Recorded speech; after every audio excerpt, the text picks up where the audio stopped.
के करोड़ों सनातनियों के श्री राम मंदिर का सपना पूरा हो चुका है, मगर कुछ लोगों ने इस सपने में भी सियासी मकसद टटोलने की कोशिश की है। जिस वक्त राम मंदिर के भव्य शिखर पर दिव्य ध्वजा फहराई जा रही थी, ठीक उसी वक्त समाजवादी पार्टी के सांसद जियाउर रहमान बर्क ने पीएम मोदी के ध्वजा फहराने पर सवाल उठा दिए। मगर चौंकाने वाली बात यह है कि इन जनाब ने बंगाल में बाबरी मस्जिद का खुला समर्थन तक कर दिया है। जानते हैं, ये संभल वाले बर्क सभी धर्म की बात कर रहे हैं, जिनके खुद के जिले में हिंदू 45% से घटकर 15% रह गए हैं। ये प्रधानमंत्री के सनातनी ध्वज फहराने पर सवाल उठा रहे हैं, जबकि इनकी पार्टी के मुखिया सिर्फ मुसलमानों के लिए हज हाउस बनाते थे। ये योगी और मोदी को धर्म को साथ लेकर चलने की नसीहत दे रहे हैं, मगर खुद सिर्फ बाबरी मस्जिद का समर्थन कर रहे हैं।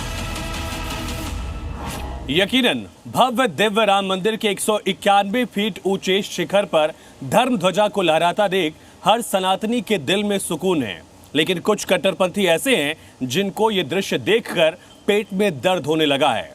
और दरअसल इस कदर का दर्द कि अयोध्या से 500 किलोमीटर दूर बैठे समाजवादी पार्टी के सांसद जियाउर रहमान बर्क, उन्होंने मुसलमानों को भड़काने की कोशिश शुरू कर दी। जिस वक्त प्रधानमंत्री से लेकर मुख्यमंत्री योगी तक अयोध्या में ऐतिहासिक पलों के गवाह बन रहे थे, ठीक उसी वक्त एसपी सांसद जियाउर रहमान बर्क ने 3 बड़ी बातें कही। नंबर 1, हमारा देश लोकतांत्रिक है, धार्मिक नहीं। नंबर 2, राष्ट्रपति, प्रधानमंत्री और मुख्यमंत्री सभी के होते हैं, किसी एक धर्म के नहीं। और नंबर 3, धर्म ध्वजा से देश का भला नहीं होने वाला है। सोचिए, जिन पलों का इंतजार हिंदुस्तान का सनातनी सैकड़ों सालों से कर रहा था, ऐसे पावन मौके पर संभल के सांसद ने कितने गैर संवेदनशील शब्दों का इस्तेमाल किया। लेकिन जब इन सांसद महोदय से बंगाल में बनाई जा रही विदेशी आक्रांता बाबर की मस्जिद पर सवाल पूछा गया, तो ये अपना बाबर प्रेम एक पल के लिए भी छिपा नहीं पाए। जहाँ तक धार्मिक स्थल हमारी मस्जिद का निर्माण की बात है, इसमें कोई आपत्ति होनी नहीं चाहिए। मस्जिद अल्लाह का घर है और ये हमारा अधिकार, मजहबी अधिकार भी है और हमारा संवैधानिक अधिकार भी है। जियाउर रहमान बर्क प्रधानमंत्री मोदी और सीएम योगी के लिए तो संवैधानिक पद की दुहाई देते हैं, मगर बतौर सांसद ये खुद संवैधानिक पद की मर्यादा का पालन नहीं करते। जानते हैं, इस देश का सांसद होने के बावजूद जियाउर रहमान बर्क ना तो राष्ट्रगान गाते हैं और ना ही राष्ट्रगीत। ये अपने मजहब को इन दोनों से ऊपर रखते हैं। तो राष्ट्रगान नहीं है, राष्ट्रगीत है। इसमें क्योंकि हमारे मजहब से मुतालिक अल्फाज गलत है, इस वजह से हम उसके को नहीं गा सकते हैं, न ही हम उसके गाने के लिए कह सकते हो, न ही कोई हमें बाध्य कर सकता है कि आप उसको गाना पड़ेगा।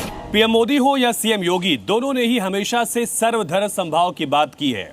साथ ही दोनों की तरफ से हमेशा ही सबका साथ सबका विकास का जिक्र भी किया गया। लेकिन यही वो कट्टरपंथी हैं, इन्हें तब साफ सूंघ जाता है जब देश के प्रधानमंत्री नरेंद्र मोदी की तरफ से अजमेर शरीफ दरगाह पर चादर भेंट कराई जाती है, या फिर मुस्लिम मुल्कों में मस्जिदों में पहुंचकर प्रधानमंत्री जब भाईचारे का संदेश देते हैं।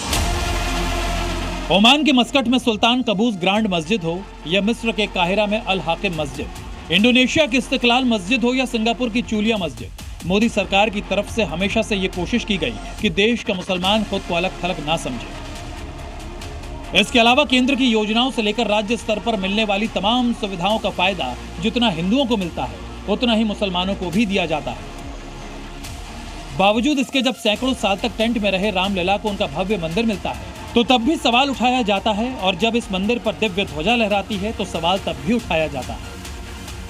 सनातन धर्म का आयोजन इतनी भव्यता के साथ होगा और दुनिया की कोई माई का लाल उस आयोजन में विघ्न बाधा नहीं डाल पाएगी, यह भी हमारा संकल्प था। पूज्य संतों के आशीर्वाद से कार्यक्रम पूरी भव्यता के साथ आयोजन संपन्न हुआ।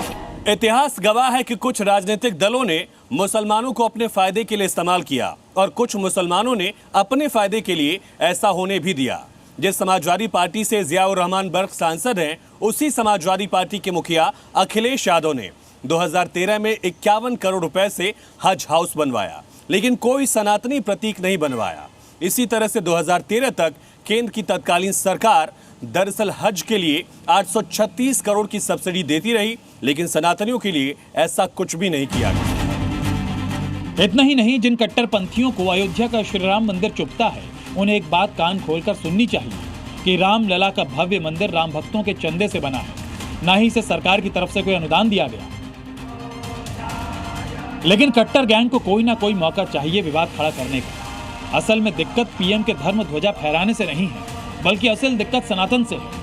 क्योंकि अगर ऐसा ना होता तो जिस संसदीय क्षेत्र में बैठकर एसपी सांसद जियाउर रहमान वर्ग सवाल उठा रहे हैं, उस संभल में हिंदुओं के मंदिर जमीन के नीचे दफन न कर दिए जाते। जुम्मा अभी साल भर ही हुआ है जब संभल की जमीन से हिंदुओं के 68 तीर्थ, 19 कुएं और 42 मंदिर मिलने का मामला उजागर हुआ था।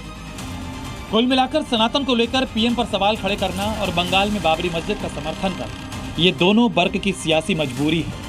क्योंकि ये जानते हैं कि 80% से ज्यादा मुसलमानों वाले जिले में ये तभी अपनी सियासी विरासत को बरकरार रख पाएंगे जब सनातन पर सवालिया बयान देकर सुर्खियों में बने रहेंगे। ब्यूरो रिपोर्ट, जी मीडिया।